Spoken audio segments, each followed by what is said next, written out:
En écoutant cet évangile, les larmes me viennent aux yeux. Je vois cette petite veuve, toute ratatinée.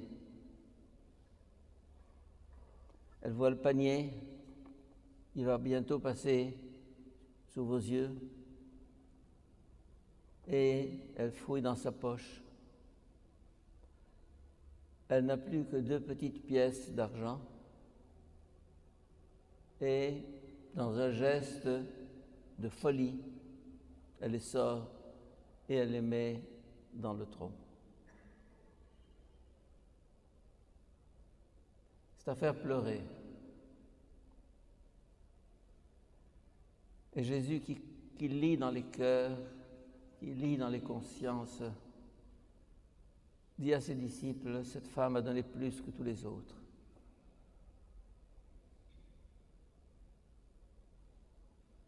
Et c'est la même chose avec la première lecture d'aujourd'hui.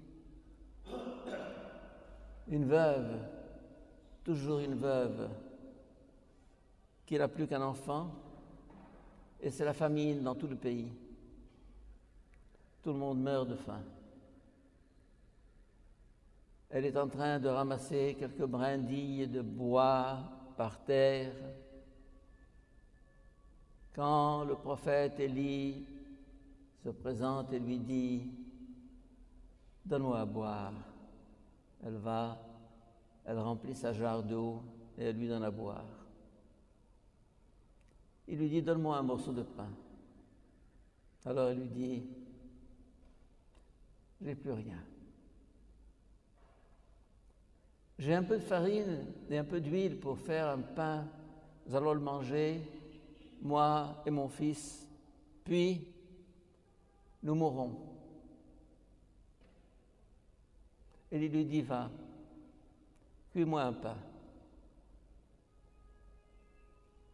Et elle va, et elle fait ce pain qu'elle donne à Élie. Incroyable. Et Élie lui dit, ta jarre d'huile ne se videra pas,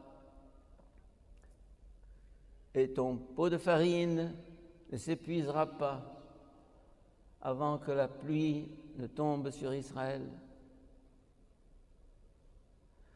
Quand l'homme donne, Dieu donne. Dieu se surpasse. Quand l'homme donne tout ce qu'il a, Dieu donne tout ce qu'il a et tout ce qu'il est. Comme on dit quelquefois, Dieu ne se laisse pas vaincre en générosité. Donne tout, tu auras tout.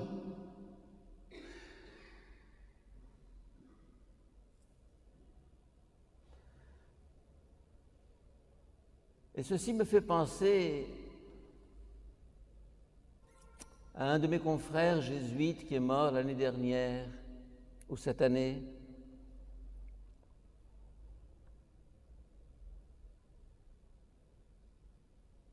À Homs, le père Frans van der Loort, un néerlandais qui avait donné toute sa vie au peuple syrien.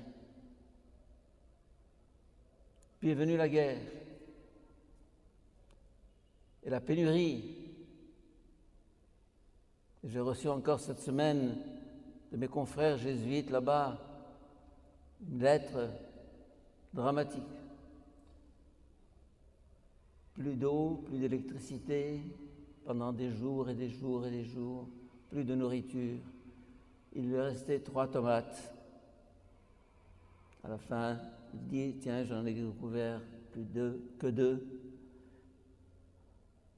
Et le père Frans a vécu ces conditions atroces de la guerre. La plupart des prêtres se sont échappés, si je puis dire, sont rentrés au Liban ou dans d'autres villes plus calmes. Mais lui, il a décidé de rester avec son peuple jusqu'au bout. Jusqu'au bout. C'était un type costaud, gaillard. Il faisait des marches de 10 jours avec ses jeunes. Et je l'ai vu dans sa dernière photo, le visage triangulaire, le dos voûté. Comment, Franz, toi, le dos voûté, toi qui marchais tout droit? Il a tenu jusqu'au bout. Et avant de mourir de faim, il a été assassiné d'un coup de revolver. Il est mort parce qu'il a été jusqu'au bout de l'amour, jusqu'au bout du don. Si tu partages, donne tout, avons-nous chanté au début de la messe. Difficile. L'instinct le plus fondamental dans l'homme, c'est l'instinct de conservation. La faim, la faim. Je ne sais pas si vous avez connu la faim. Nos frigidaires sont pleins, nous mangeons trop, la faim. Eh bien, tant la veuve que le Père France, que l'autre veuve de la première lecture, ont fait un geste fou.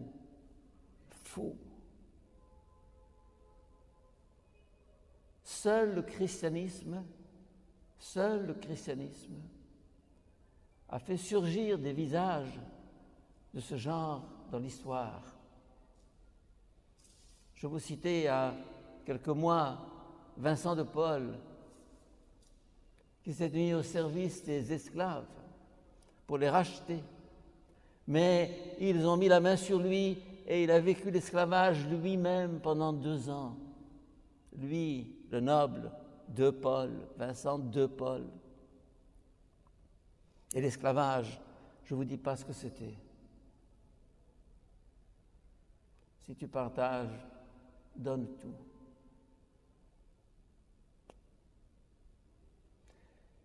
Il y a un chant qu'on m'a appris en 1953 en France, un chant de Léon Chancerelle, où il y a cette phrase bouleversante. Fût-on brûlé d'amour à en mourir, on n'aime pas encore assez, on n'aime jamais assez.